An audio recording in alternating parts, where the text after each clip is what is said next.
Hello everyone. Good evening and welcome to the first ever Maker Story session, Creating Impact Beyond Boundaries. Today we have someone who truly embodies the spirit of youth leadership and social responsibility. Please welcome Mr. Madhish Parikh, a National Youth Awardee, entrepreneur and the founder of Elixir Foundation and co-founder of Invincible Foundation.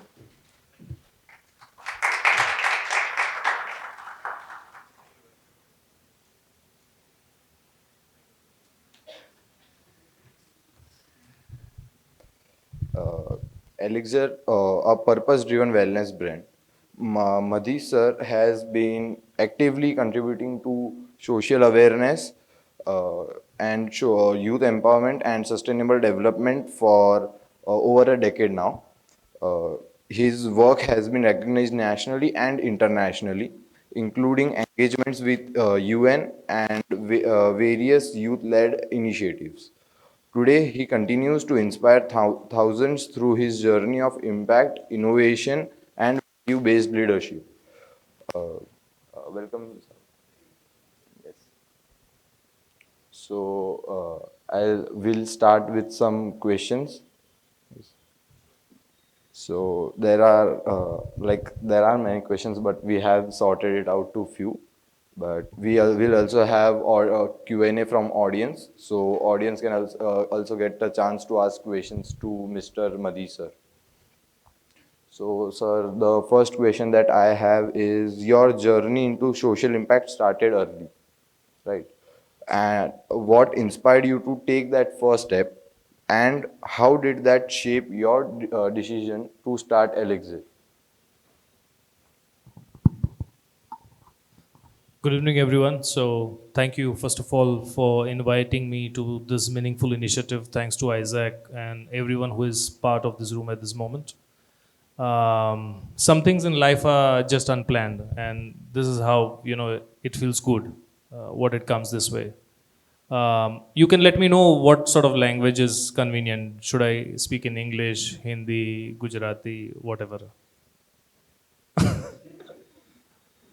Okay, English is fine? Yes, okay, fantastic, super. Okay, so so some things in life are just unplanned. This is the first time I have an opportunity to share something very personal. So I'll try to be as honest as possible from this platform. Never ever dreamed that I would be doing something of this kind because we all come from a society where there's a particular mindset and there is a shift where our parents always want us to be someone. They have dreams for us to be maybe doctors, engineers, or have some white collar jobs.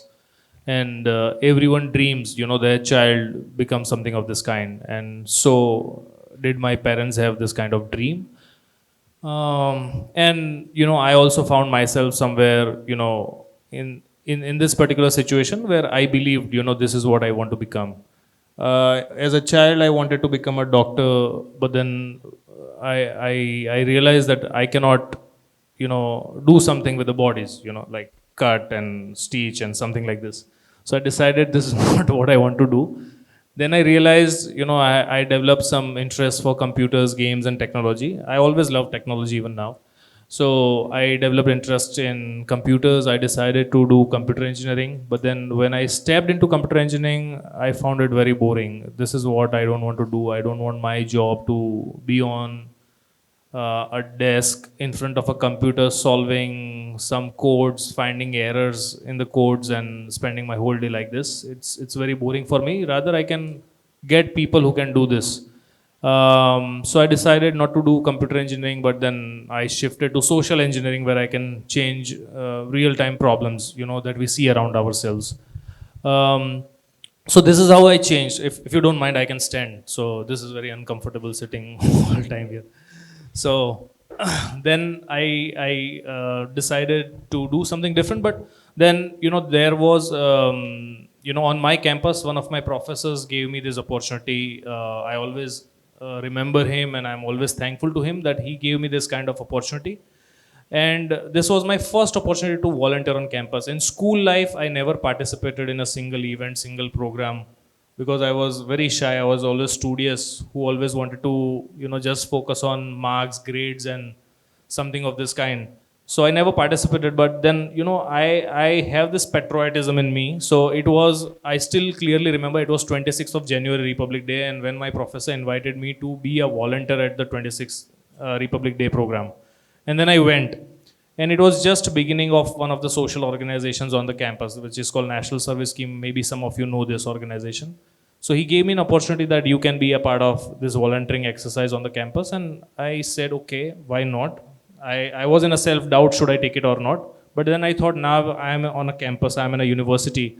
I should be doing something, not just study, study, study, I have excelled in grades and cards, and but then at a point in time I realized these are just sheets of paper. Nobody asked me my 10th mark sheet today. Nobody asked me what are my college grades. My gold medal of my engineering doesn't matter to me today. So it's something, it's just worthless to me today. So then I realized that I should be doing something of this kind, and he gave me an opportunity after joining this. I still remember the first opportunity for me to was to manage a volunteering camp. He said that blood donation is something that LDA College of Engineering, I studied just very near to this campus. He said we need to organize a blood donation camp, and LD is always a pioneer in having the maximum units of blood donation. I was not aware what is happening, how it happens. And I had the opportunity to lead. I gathered our unit. It is, of course, a team effort. It was not me alone. Some of our young friends, we became a team. We reached out to campus, class to class. We also reached out to nearby institutions. And then, we raised 692 units in 2 days, in 2-day blood donation camp. And after that, our professor called a meeting. And I was, he asked me to sit besides him. And he said, today we have done something amazing. And we were listening to him, of course, he's a professor. He said, we have collected 692 units. So, okay, which is nice. I never knew what it is. And he said the highest record before in the state by any academic institution was 577. So we broke with a huge amount, with a huge margin. So then at this point in time, when I realized that, and at the same time, I felt I had a sense of satisfaction that I'm able to do something for the community because it is going to help people, it is going to help community. And not just this, because it also helped me to gather some confidence for myself. It helped me to have the feeling of satisfaction that I'm doing something good. At the same time, I'm also building myself. It gave me an opportunity to meaningfully engage young people who are on campus, also build my leadership skills, build my management skills. And then after this particular program, I have never stopped. I continued building further, engaging myself into different programs, different innovative initiatives on the campus. And the best part is, when I started this volunteering, I never saw anyone else who was doing. So I was totally raw and I was my own version. Today I see there are a lot of people who start, of course, because of inspiration, but they have seen something and they start doing. I started to do when I've not seen anyone doing something of this kind. It was my first exposure. Nobody in my family comes with a background of social work, social service, of building an organization, running an NGO, nothing of this kind. And that's how it started, and I continued. When I was in the third year of my college, I received the award from the Honorable President of India. So, and then this was a sort of testament, that, I saw this award as a sense of responsibility really coming to me at, now this is an honor coming from the first citizen of the country. How should I be taking it further? And this is how, I had a meeting with all the awardees of the country who were there, young people. They were from different states, different places. We had a night of brainstorming before this award ceremony day. And we decided, let's create a platform of opportunities for young people where they can come and contribute for the society, for our nation, where we can all work together. So this is how the idea of Elixir was born. And we wanted to name it very different, very unique. We came up to the name Elixir. Elixir means Amrit. So this is what we really wanted to do, and I'm really happy that we are doing it even today. So this year Elixir will be 10 years. I'm also happy that my team is here seated in the room. There are volunteers people who have volunteered with us. They're also here today. And the family is growing not just in Ahmedabad, Gujarat, but we have a team across India, and we are always very proud of it. Same was with Invincible. Invincible all started with some bizarre ideas of starting a youth conference, but nobody believed in us. These are young people, you should.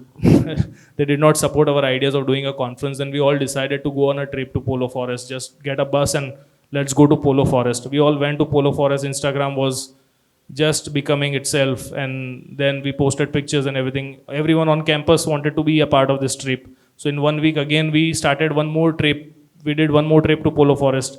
It became a movement, and then we started to regularize this entire process of people wanting to come, writing a declaration, paying some money for the bus, food, and everything. And it was a completely young people volunteer driven organization, and that's how we built today Invincible what it is. It is India's largest adventure organization. I'm proud to say that. Elixir is one of India's largest youth volunteering platforms that we say today. And we have not stopped. As an individual, we should always, the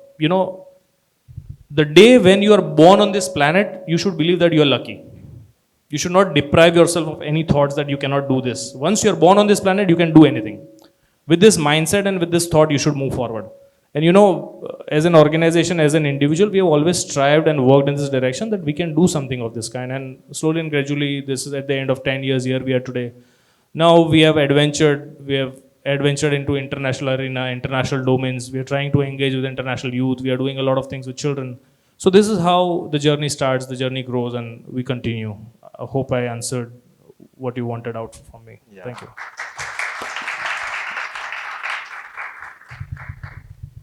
So Elixir is not just a business, right? It's a value-driven, purpose-led venture.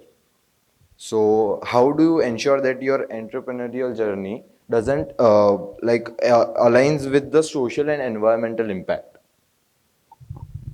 So of course,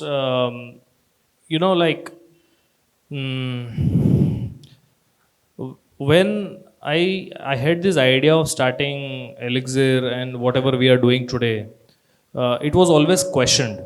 It was always questioned from my college friends. It was always questioned by my parents. I did not sit in a placement on my campus, right?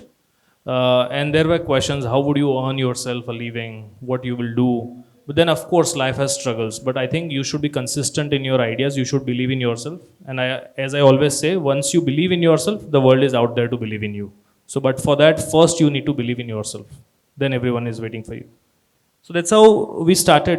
Business was never the idea, and even today, business is not the idea of what Elixir is. We always place community and society at the first, before ourselves. I learned very beautiful thing from the previous organization, which is NSS, that is not me but you. So this was the tagline of the organization which we work. And it also taught me to do events with no money, do programs with no money. Just you should have the right sort of intent and intentions. And with these intentions, you will be able to help the community, you will be able to help people. And trust me, if you have the right intentions, things will fall in place. And that's how we have been consistently moving forward, with service at the core of everything that we do. But then again, now as the world moves, as the social development sector evolves, we need to be more professional, and that is what we are trying to pace and keep up with. And I'm proud to have a very good team who is also striving and thriving to be better versions of themselves at every point in time. And this is what makes Elixir what it is today. Thank you. So we have many youngsters present over here, and you also have many youngsters in your team as well, right? So what advice would you give to young individuals who want to contribute to society, but they feel like they don't have enough experience or enough resources? So I would say that just wake up and try to do something. You don't need experience. I studied computer engineering, but I'm not doing engineering right now. I had zero experience of working in social development sector. I chose. Even my team, they have not studied MSW or any professional courses, but they are just with Elixir today. They are working with us because they wanted to work in this sector. So first thing is you should be passionate about what you want to do. The rest, everything can follow later. And the best part is, if you have learned something in a conditional way, if you have learned social work, MSW, you will only follow the theories and models which are in your textbooks. You will not follow something else. I don't know M of MSW, right? So because I have not studied it, so I try to do things very differently. I think differently. You know, we are not a typical NGO or NGO. If you come to our office, you will try to understand. You will be able to understand. If you participate in our programs, you will see what kind of programs that we do. You know, so we are very different. We are very different than a conventional NGO sort of things. And you know, we want to really empower the state of young people, everyone who is a part of our organization. You know, we have delivered certain results, and I am very proud to say some participants, I'll just quote 2 3 of them, but there are many such participants. One of the participants of one of our programs that we did in Gujarat, she became the youngest personal secretary to a union minister in the government of India cabinet, Malika Pandey. At the age of 20, she became a personal secretary. One of our volunteers, Akash Mehta, he is the environmental specialist at World Bank. So these are the kind of people, you know, whom we have supported at different points in time. There is also one girl from Ahmedabad city we have supported, Arya Chavda. So since the age of 8 years, we have invested, we have believed in young people, we have believed in children, we have given them right kind of opportunity platforms, and wherever they wanted lift, we were the air under their wings.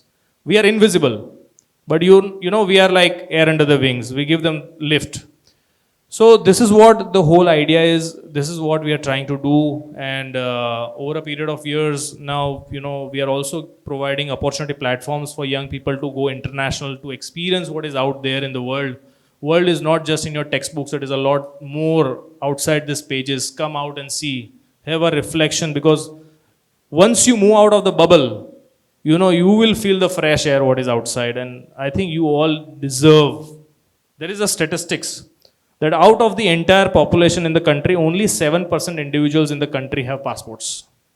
So rest 93% are not flying outside in their lifetime for sure.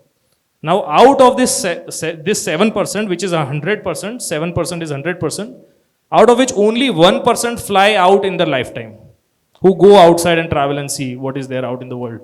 The rest, their passports will expire. Fill these passports with stamps. Go and see. That will inspire you, motivate you to explore the beautiful world there is. It will give you an opportunity. It will give you an outlook to appreciate the culture, diversity. You know, and the world is waiting to embrace you at every point in time. There is so much that you can learn from people around you. So it is a continuous journey. It is never going to stop. If you stop, it stops. So the entire game is here in your mind. So don't limit yourself, right? So let's break the stereotypes and conventional stories that hang around us. Yeah, thank you. So, sir, you shared about your college life, how your professor gave you the opportunity to volunteer. So, looking back at your youth, what's one decision or mindset that truly changed the course of your leadership? It cannot be one thing for sure, I would say, because at every step we learn. You know, it's not just one thing. But then, you know, some things that I would like to share is, you know, number one is appreciate the process of learning when you're learning from someone. It can be someone younger to you, it can be someone elder to you, it can be someone of the same age. Appreciate this process. Second one is be respectful to every person. It is very important. Third one is, if someone has asked you to do something, if someone has put faith in you, never disappoint that person. You know, my professor, I'll just give you an example. My professor in the campus had a team of his office staff who used to do documentation for him. And they were on a payroll of the government. And he was not happy with their work. I said, let me try it myself. Let me try to help you. You know, this was something very boring, typical work of documentation paper. I said, okay, sir, I will try to help you. And I did it. Not just because someone was forcing me, but I thought, let me learn it. And learning this skill particularly helped me. And my professor put a faith in me that, okay, I will do it correctly for him. And now that every time onwards, he always wanted me to be there. Because he believed that, okay, if Madhish does the drafting, it will be perfect. I used to do drafting for the governments, I used to do drafting for the principals, being a student on campus. So this is something which I took up myself. I took the initiative, okay, let me help you. And this actually helped me to gather certain skills. And being a student, I was always in Sachivalay because I used to take this communication from my campus to meet the ministers in the government. And this helped me boost my confidence. I was very confident meeting this kind of people, building this kind of relations. And also, this gave me an outlook to understand the administrative processes and how the governments and institutions work. So I think it was very amazing. So first is like be respectful, be passionate, what you want to do, and I think you should be consistent in whatever you want to do in life. Just don't give up, because sometimes what happens, like this Maggie masala noodles has spoiled everyone in 2 minutes. The patience level has dropped down on the barometer. So we should be consistent in our ideas, working on our ideas. I think that is very important. That is one advice that I would like to give to everyone. Thank you so much. Uh, so, as someone who has worked extensively with youth, how do you see organizations like ISEC contributing to building future leaders and responsible global citizens? Okay, so from my brief experience working with Isaac for a long time, I think we have worked with Isaac when we were in our beginning phase. I see Isaac to be a very responsible organization which can do more actually. Why? Because you work with university students and college students at a very early beginning. So the projection or the image of social work which you print on their minds, I think that will go on forever. I think you are a very responsible organization. You should show them the right path, the right way of how they can lead it with impact. I think it's very important, and such that you have an access to a very wide international community where you provide them opportunities to have exchanges, travel the world. It's amazing and great, I would say. Yeah, that's what I personally believe. And we as an organization have also hosted a lot of international students from abroad through Isaac, and we had very good experiences. We have very good friends, and we continue to build relations on our past experiences. So this is what we have been doing. You want to say something? Sure. I have some questions. Sure. So, you describe about your student life and your turnaround into different fields. What would I want to know, because I'm also on the verge of starting NGO. I want to. Okay. Right. Because I have tremendous fire to do with rural empowerment. Okay. So, and I have my own ways.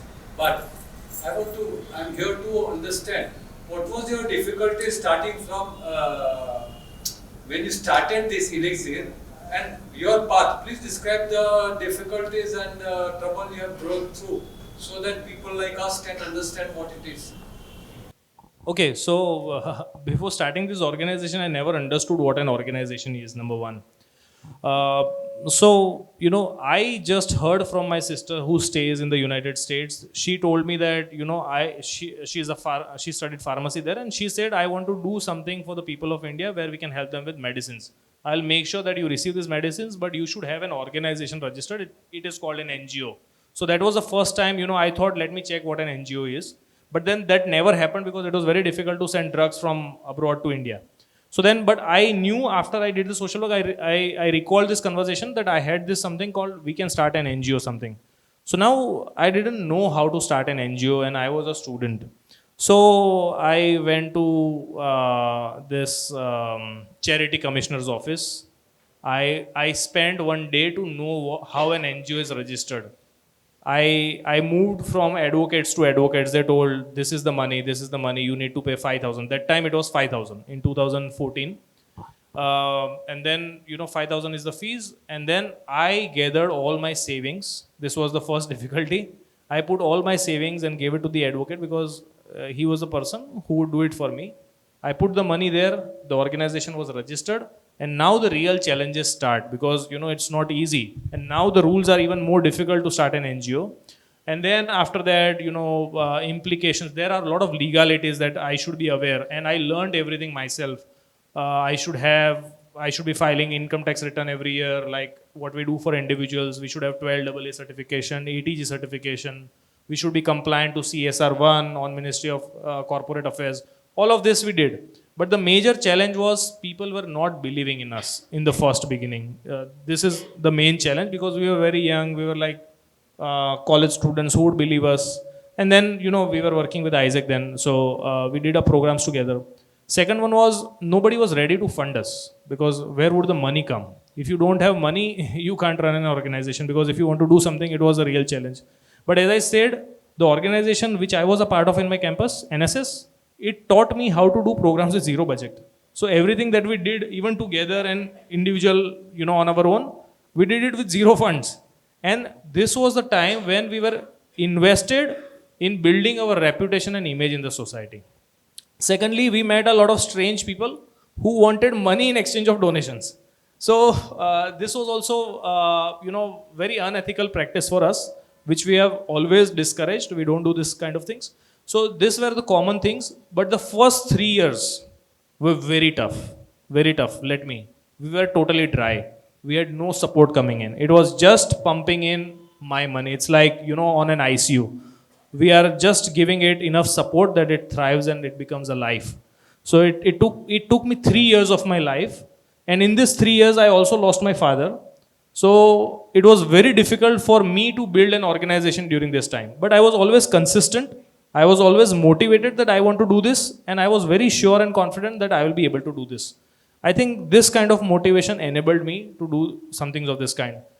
There were times when I was seated 5 hours outside a corporate office, 3 hours outside a government office, many disappointments. We used to go and meet people, but they never gave us time. Maybe they gave us time, they didn't give us the money, they didn't give us the support. Even to get a minimal support of 10,000 rupees, we have to beg maybe 50 times, something of this kind. It also taught me some good things. This struggle was real. I never drank chai. I will give you a good example. I never drank chai. I went to Gujarat Tourism's office. We do one program called World Heritage Volunteers. I went to meet the managing director of Gujarat Tourism and I shared about this is the program that we are doing. We are doing for World Heritage. We have young people internationally who will come here.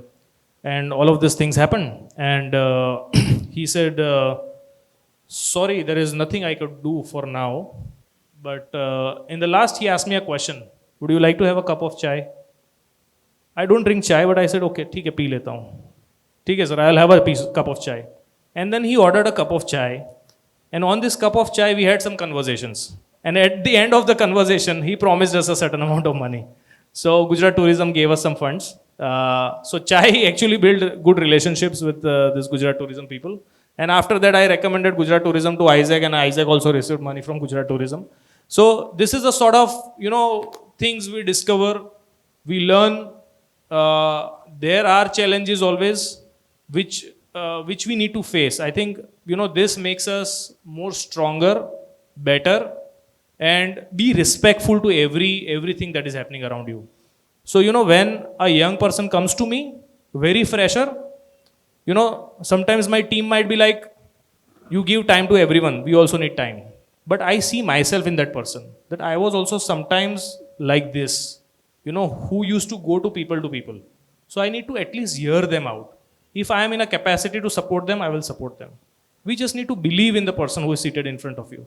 I think this is what I would say, and I wish you all the best for the organization you are trying to start.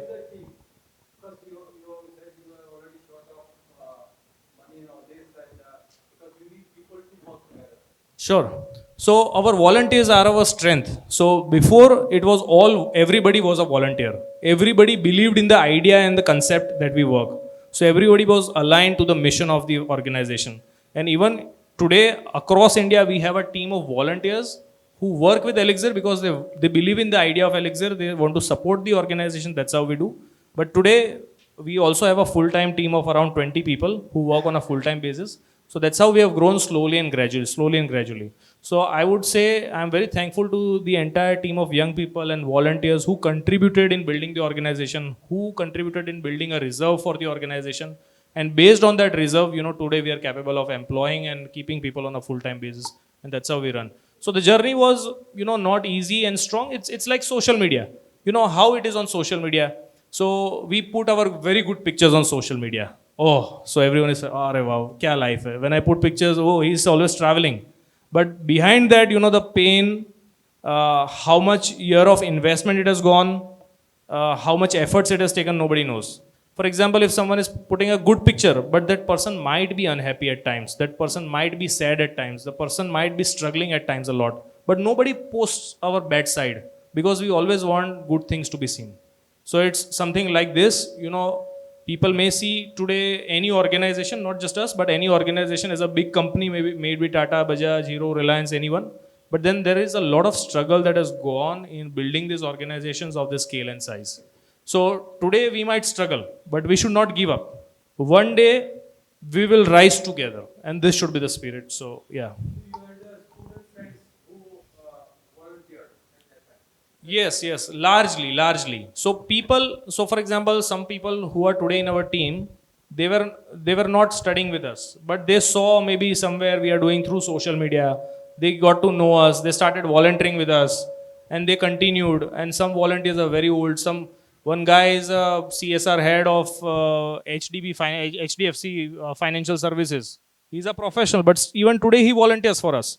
So we have some very committed volunteers like these people who believes in Elixir for a long period of time. Even they are in the professional life, but they continue because we gave them a lift. We invested in them. We believed in them, so they continue to support even us today at this point in time. So we have built like a community now, and people are growing. Now, when they go in a professional life, they come back to help us in some or the other way. Maybe they help us with funds from the company, CSR funds. Maybe they continue to build a team in their locality. Maybe they help us with certain resources. So it's like a complete chain of things that happens with us now. You have CSR funds coming from companies to give you. Yes. We do have CSR funds coming from companies, but it's a tough job even for us today. And how But yeah, about grants from the government or we don't take any grants from the government. Yeah, we just want to keep a safe distance. no international funds donations can be taken? So for international funds, we need an FCRS certification. So we have applied recently, and hopefully we will receive the FCRS certification. But after the organization is 5 years old, you can only apply for the certification. So it takes time. Yeah, sure. Yeah, so as you said that ISEC and Elixir has worked for many years. So how has your experience been with ISEC and being collaborated with ISEC? So as I said, it has been good so far. We have enjoyed our cooperation, collaboration with Isaac in multiple times. We have done certain projects together. We have done certain events together. As I said, we have hosted a lot of international interns at our organization, at both our organizations. And then, we go along well because, we believe in the power of young people. So that's what I would like to say. Yeah. Thank you so much, sir. Anybody from the audience has any questions to ask? Yes.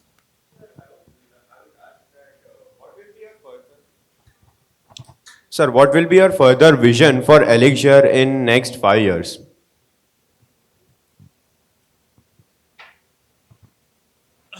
Okay.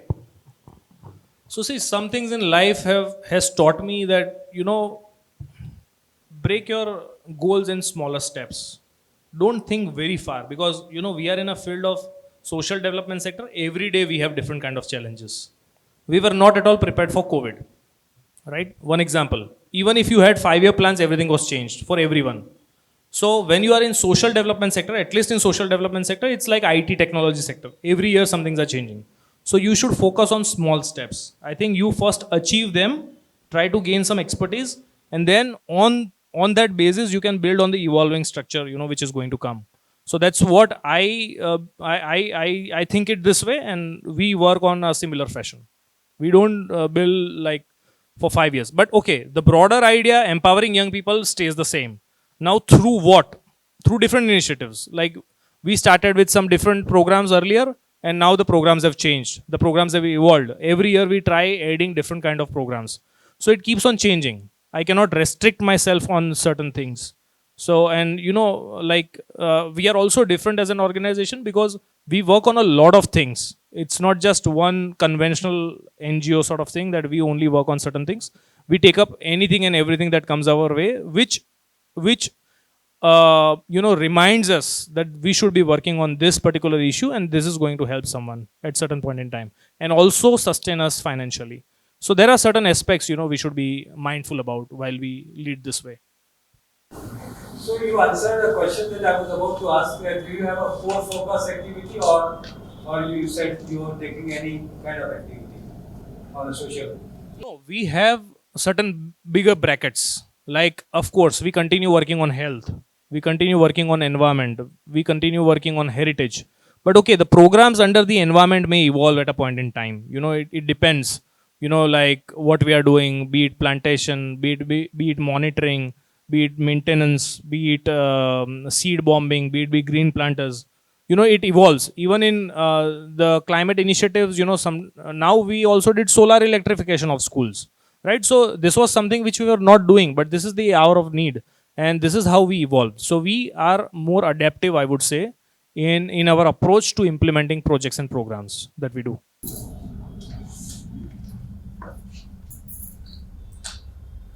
Any questions which I could answer from young friends who are sitting here? Yes, So this is more of a personal question that I have towards you. That every person has that one non-negotiable value that a person takes with them in their every aspect of life, be it business, be it your personal life. So what was that one value that was a non-negotiable for you when you were thriving for your business? So I think I would say it is honesty, without even thinking, because you should be honest to yourself, you should be honest to the organization, and you should be honest to the values that you carry. I think this covers everything. thank you. Yes, sir. You have to describe your success, your biggest success or like your success. How would you describe in some words? So, sir, success is a very relative term, I would say. For example, for someone, success is buying a bike. For someone, success is buying a car. It's very relative. So, and then also there are events called failures, success and failures. No, no, sure, sure. I'm saying. So, I've also shared this earlier in my talks that for me, success and failures are just events in life. What we do in between these two is more important. So I don't see one particular point as success. Sometimes, as an organization, even if we are able to do something big or achieve something, I don't get overwhelmed with this situation. I'm not, oh, we have achieved so much. We have to stay humble and rooted. We get inspiration from nature. Like if you see a tree, the more it is rooted, the stronger it will stand against every storm. So we have to be rooted. We should never forget. Even with a small success, I should not be like ગુજરાતીમાં કહેવાય છે ને છકી ના જવાય. બહુ excited નહીં થઈ જવાનું. It is just a small event, I would say. And this is a process we are going through. So હું એ રીતે જોઉં છું પર્સનલી કે મારા માટે આ ડેફિનેશન્સ છે. મારા માટે દરેક વસ્તુ ઇવેન્ટ છે. એ મારે કર્યા કરતે રહેવી જોઈએ. Yes. Thank you sir. Sir, how did your background in engineering affect the initial focus areas of Elixir when you initially founded it? So I think if I never stepped into engineering, I would have never founded Elixir. So this was my story. But then, nothing goes in waste, I would say. Because I went into that particular college. My college, LD Engineering, I think if you know this institution, it is known as the cradle of leadership. Because all the big andolans and everything that has happened from LD Engineering. So we have this kind of air of leadership on the campus. So though I was studying engineering, but it gave me a very fine, dose of leadership on the campus, which actually helped me. The sort of professors who believed in me, who supported me on campus, they really helped me. My friends who were on campus, who studied, who were my batchmates, they helped me a lot. So it's a very holistic environment, I would say, that made the organization what it is today. Because the initial volunteers, I would say, of Elixir were from my campus, were from my branch of study. Though they were doing engineering, but they supported me in at every possible manner, every possible front. So yeah. Thank you, sir. Thank you. We have a gentleman who wants to ask a question? Good evening. I think the biggest challenge citizens in India face when they interact with government. I think most of us fail whenever we interact with the government. So I think NGOs can play a big role, or how they can help citizens to have a smoother interaction with the governments. Say, even today, if I want to make a driving license, I think most of us have to go through either agents or paying bribes. So, how can an NGO help in this direction, or can we do something for this? Sure. So, while it's very tricky and critical while we work with the governments, because there is a very thin line of difference between what is called feedback and advocacy. Sometimes you want to give a feedback to the government, but they see that you are doing an advocacy campaign against the government.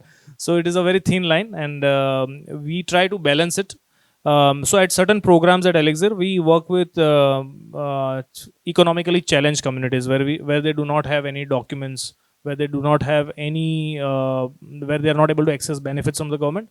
We try to support these communities because with our dedicated team, they help these communities and individuals to get access to these facilities, to be aware of what are the schemes and benefits of the government, because most of the times the schemes of the government fail because people do not understand what the schemes are or how they can be benefited, and there is no awareness.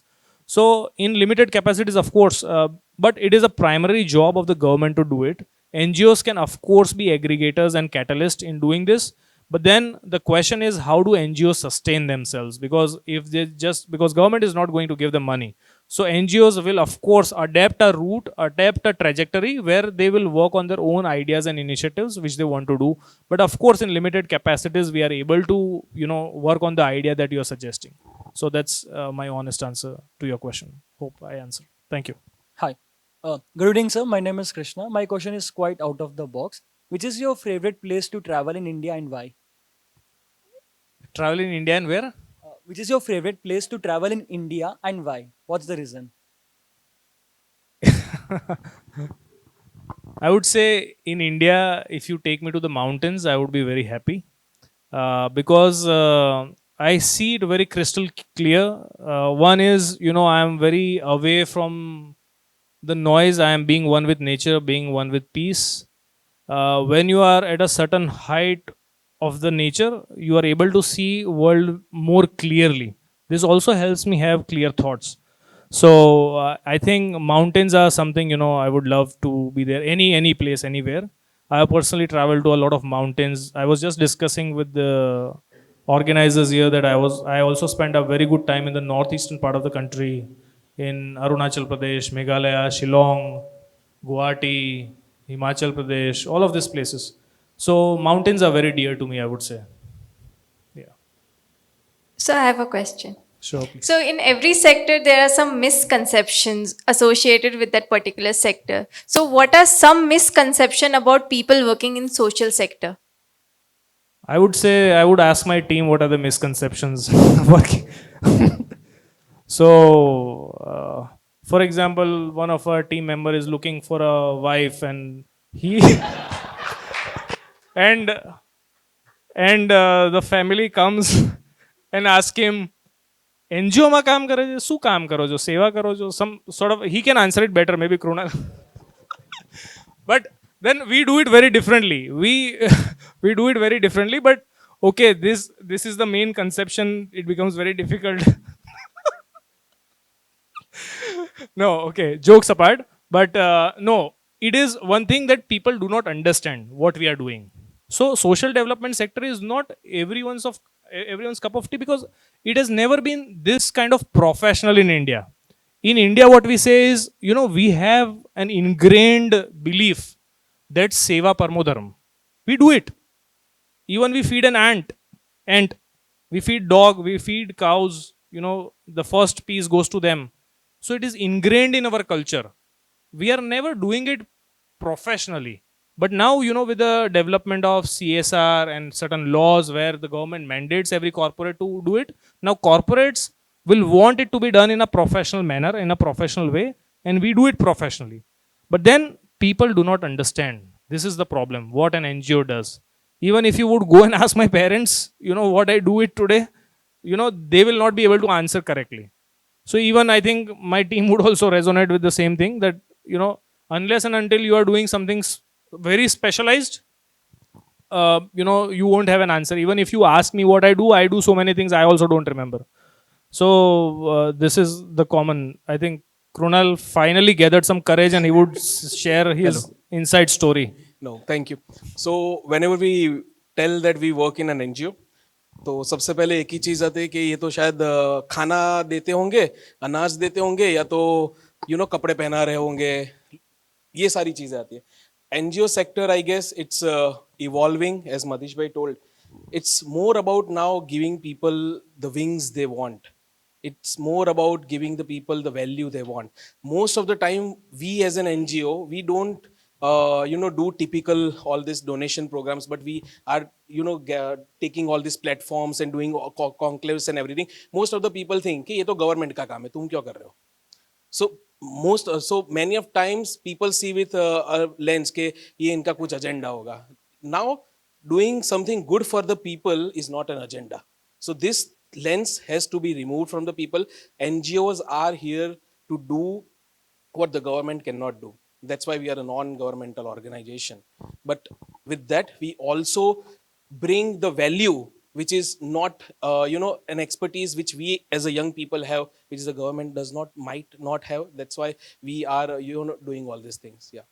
So just to add, as Krunal said, we do not go and feed people. Of course, when there is need, of course we do, because which is very critical. That is the first immediate response that you can give. But we believe in bigger initiatives and bigger goals. I am very happy to share that we have 2 skilling centers in Ahmedabad itself. And these 2 skilling centers, we train 500 women and men every quarter, that is 3 months, on different trades like sewing, beauty technician, tele, DDO, GST, mall executives, and we find right job opportunities for them. We pick up them from 0 level and we take them to a certain level. And then, this is how they are actually benefited. They're actually, empowered. This is what we are trying to do. We have set up co-working space for this kind of people where they can come and work for free. We provide them machines, we provide them every support. They don't need to pay anything. They can just come there, get the work done, earn money and go home. We don't take a single penny out of their earnings. This is what we have done. We have opened 2 salo for them. We provide every material, everything, whatever it is needed. We pay the rent for the premises and everything. And these women from this challenge communities work there and they earn their livelihood. This is what real empowerment is. And we make them capable enough that they can earn their own livelihood. They should not live in a state of, like shame that they need to ask from someone. Because, in our society also, we have certain levels of people. So when we see people on the roads, begging is a social crime. I don't know if you are aware or not. It's a social crime. But if you believe, if there is a worker who is working, that even if he is poor, even if she is poor, she will never go and beg for money.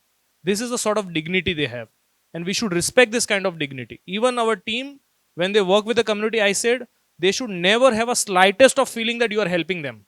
We are not helping them. This is what they deserve. They deserve a chance. They deserve a luck in their life that they will be able to earn livelihood for themselves. With this vision, we work for the communities. And this is what we have been doing.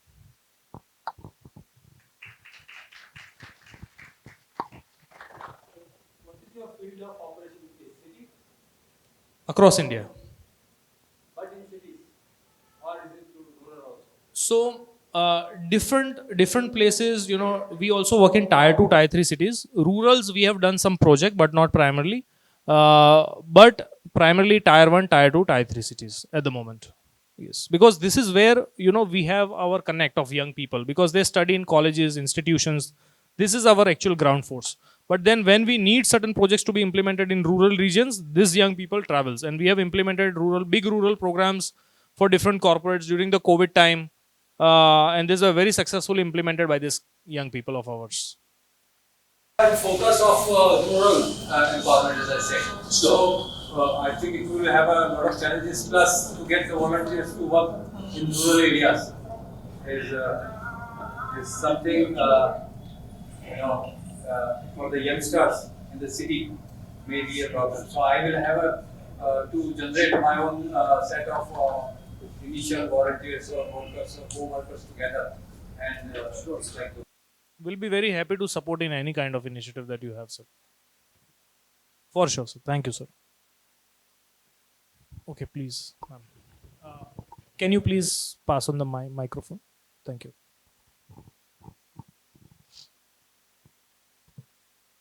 Just want to share something not question sir यहाँ पे अभी एक question पूछा था what is the success of for you I think answer is your success is your volunteers because उनको कुछ मिलता है या नहीं मिलता है they wants to with you only एक एग्जाम्पल आपने इनका दिया कि क्या कर रहे तो एनजीओ में वर्क करे फिर भी वो आपको छोड़ना नहीं चाहते एनजीओ को छोड़ना नहीं चाहते one of my daughter is with you उनको कितना भी बोल दो कोई भी काम अगर रात के 11 बज रहे 12 बज रहे बेटा प्लीज़ रख दो नहीं मम्मा मुझे ये काम कंप्लीट करना है तो वो भी आपको यानी एनजीओ को नहीं छोड़ते हैं तो this is your success and not only for कि उनको कुछ नहीं मिलता है पेरेंट्स को ऐसा लगता है कि उनको कुछ नहीं मिलता है बट वो बहुत कुछ सीख रहे हैं आज की जनरेशन में किसी की हेल्प करना ये एक नैतिक मूल्य उनको सिखाना बहुत बड़ी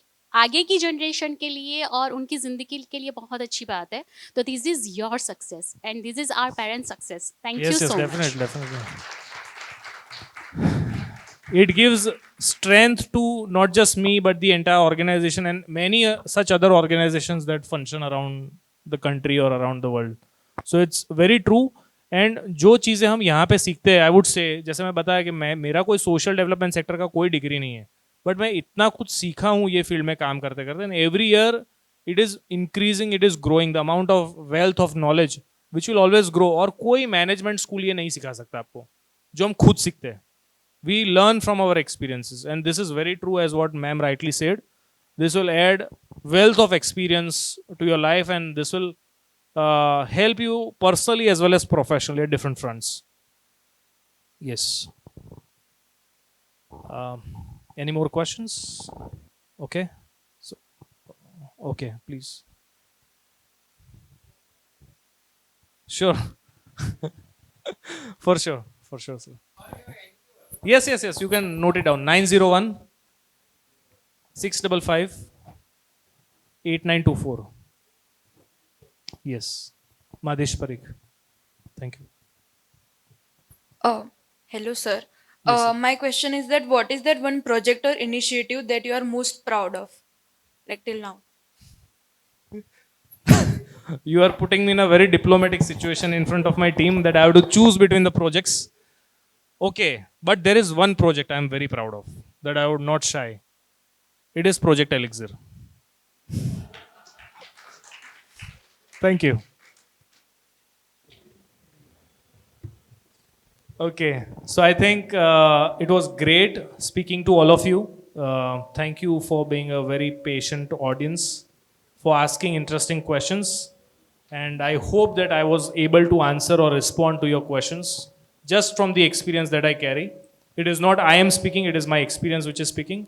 Thank you so much for being here today. Thank you so much to Isaac for organizing this. And thank you so much to Ahmedabad Management Association for organizing this lovely event, for giving me this opportunity to come and share some parts of my life with you very honestly, what I feel about. And maybe some point in time we will meet each other at some point in life where I will be also very proud to see you speaking from the stage when you have achieved something good in your life. And of course, let's be more compassionate and empathetic towards the world. And I strongly believe, as what ma'am said, it is about the team, it is about the volunteers. So I have always believed in this, and we have a hashtag which we use. It's called Together We Can Do More. I strongly believe in this hashtag Together We Can Do More. And this is the mantra, or this is the whole thing which is about. Thank you so much, everyone. Thank you. Jai Hind. Thank you so much, sir. It was great having you here. We had a great time. I hope that you had a great time.